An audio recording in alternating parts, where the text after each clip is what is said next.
Terima kasih atas waktu dan kesempatan yang diberikan kepada saya. Saya akan menyampaikan hasil ringkasan saya untuk memenuhi salah satu tugas UAS. Perkenalkan, nama saya Indrawanto Elvian Obetili, NIM 83822003043, Prodi Matematika 2B, mata kuliah Perkembangan Peserta Didik. Saya akan membahas bab 4, perkembangan moral dan spiritual peserta didik. Perkembangan peserta didik.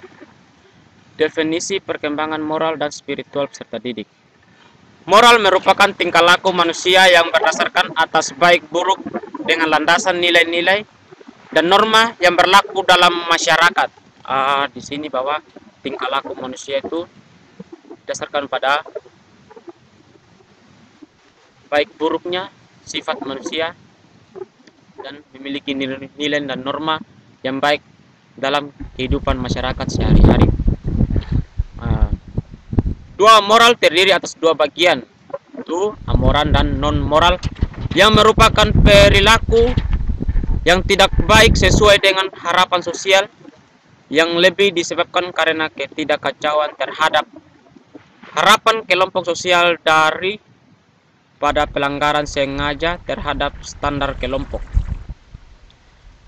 Ketiga, perkembangan moral adalah perkembangan yang berkaitan dengan aturan dan konversi mengenai apa yang seharusnya dilakukan oleh manusia dalam interaksinya dengan orang lain.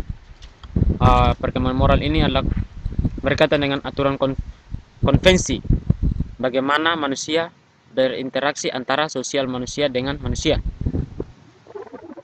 Dengan mengutip hasil penelitian Marstov dan Mickey,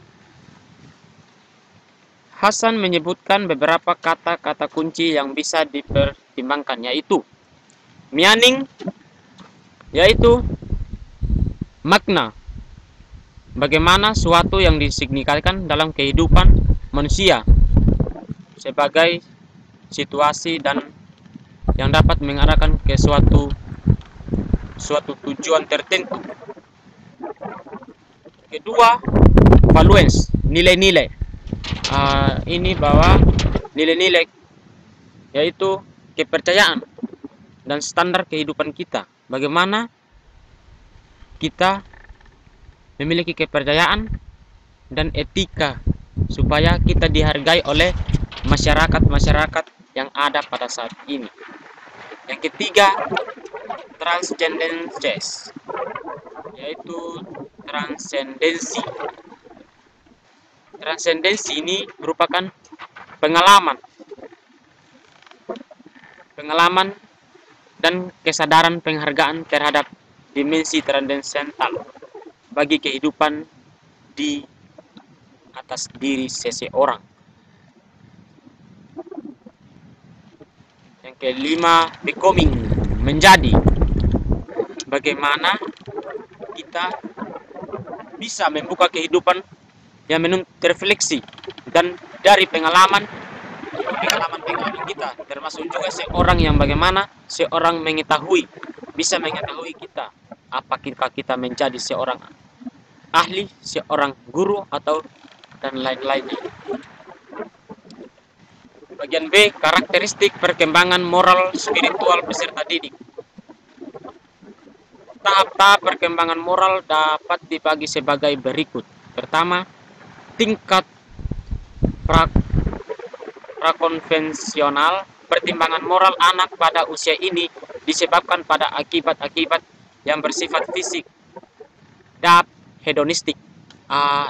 Tingkat prakonvensional yaitu pertimbangan moral anak pada usia ini, yaitu kita harus mempertimbangkan bagaimana sikap pada anak-anak usia sekarang. Kita harus membandingkan usia anak pada saat ini. Yang kedua, tahap orientasi hukum dan kepatuhan atau hukuman oleh figur-figur yang berkuasa. Tahap orientasi hukuman yaitu kekuasaan, berarti orang-orang yang memiliki kekuasaan yang berhak memberikan hukuman terhadap anak-anak didik. Ketiga, tahap orientasi relativis instrumental. Ini mengajukan pada tahap acuan moral yang masih pada peristiwa-peristiwa eksternal fisik. Instrumentasi relativis ini ya masih mengacu pada moral-moral anak pada peristiwa-peristiwa eksternal fisik pada saat ini. Yang kedua, tingkat konvensional. Pada tingkat ini, anak hanya menuruti harapan keluarga, kelompok, atau bangsa. Tahap orientasi kesepakatan antar pribadi atau orientasi laki-laki atau gadis baik. Tahap orientasi ini memiliki kesepakatan antara pribadi, antara manusia dengan individu, antara individu. Yang B, tahap orientasi aturan dan ketertiban perilaku yang bermoral diwujudkan dengan melakukan kewajiban sendiri. Ini merupakan tahap-tahap aturan dan ketertiban perilaku yang bermoral untuk mewujudkan perilaku dan kewajiban kita sendiri. Yang ketiga, tingkat pasca konvensional, otonom atau berlandaskan prinsip. Ada dua tahap dalam prinsip ini, yaitu satu, tahap orientasi kontak sosial legislatif. Di sini bahwa tahap orientasi kontak sosial legislatif berarti orang-orang tertinggilah yang kita bisa mengontakkan kontak sosial antara individu dengan individu, antara kelompok dengan kelompok. Seperti itulah.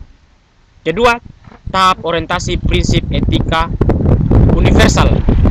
Di sini bahwa tahap orientasi prinsip ini kita harus memiliki prinsip etika yang meluas, memiliki seluas etika kita itu, memberikan prinsip-prinsip bagaimana tahap-tahap etika kita itu harus diawali dengan dari awal sampai dengan akhir itu harus meluas. Karakteristik perkembangan spiritual anak usia sekolah. Pertama, karakteristik perkembangan spiritual anak usia sekolah.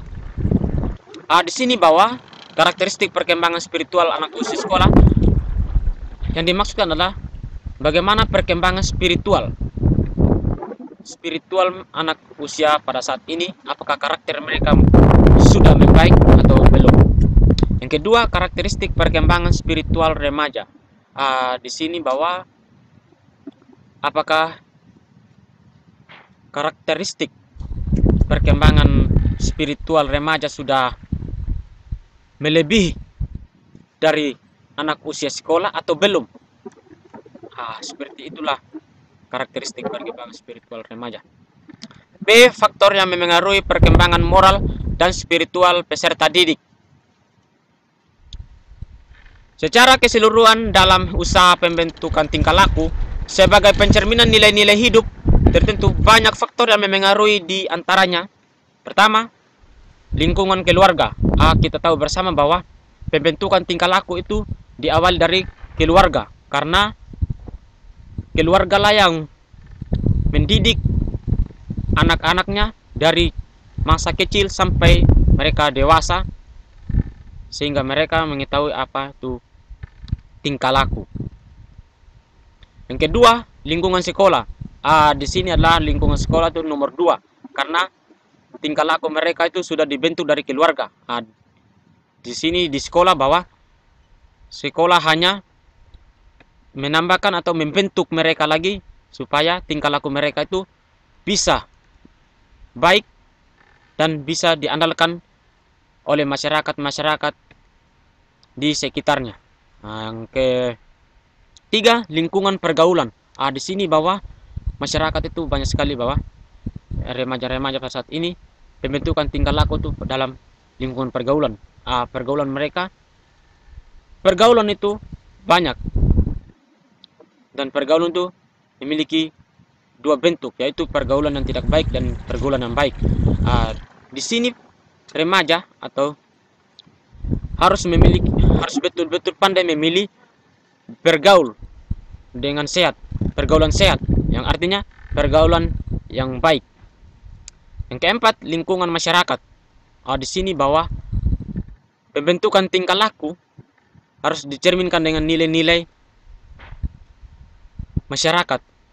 Masyarakat itu harus memberi paham-paham atau benar-benar memberikan arahan kepada anak-anak dalam pembentukan tingkah laku dengan baik.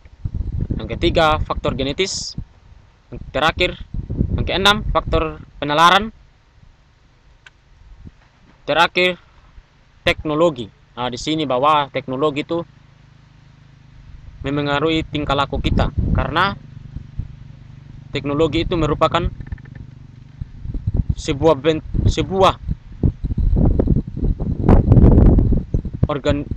bentuk yang dapat memengaruhi tingkah laku kita, karena teknologi lah yang memengaruhi tingkah laku kita, bukan kita lah yang memengaruhi teknologi, tapi teknologi lah yang memengaruhi kita.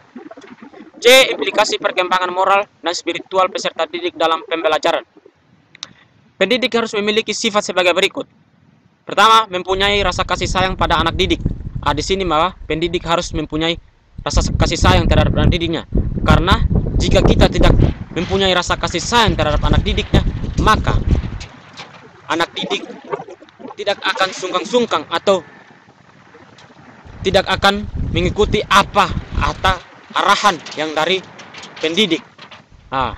Itu bila rasa kasih sayang terhadap anak didik. Kedua, tidak mengharapkan balas jasa. Di sini bahwa pendidik tidak boleh mengharapkan balas jasa. Misalnya, pendidik memberikan pelajaran terhadap anak didiknya, bahwa pendidik tidak boleh harus dituntut memberikan balas jasa terhadap pendidik. Yang ketiga, mencegah anak didik dari akhlak yang tidak baik. Di sini bahwa pendidik harus mencegah hal-hal yang tidak baik terhadap anak didiknya. Keempat, jangan memperlihatkan adanya kontradiksi. Di sini bahwa pendidik harus melihat baik benar-benar bahwa tidak boleh memperlihatkan adanya kontradiksi terhadap sesama peserta didik atau anak didik. Yang kelima, memberikan nasihat pada anak didik setiap adanya kesempatan. Di sini bahwa pendidik harus memberikan nasihat terhadap anak didiknya pada saat di luar jam kegiatan belajar mengajar. Keenam, jangan menimbulkan rasa benci. Di sini bahwa pendidik jika merasa kesal, merasa benci, tidak boleh menimbulkan rasa benci terhadap anak didiknya. Sekian dari materi saya, sekian dari materi ringkasan saya. Jika ada kata-kata yang menyinggung, yang tidak baik, saya mohon maaf dengan sebesar-besarnya atas perhatiannya. Saya ucapkan terima kasih. Sekian dari saya. Salam.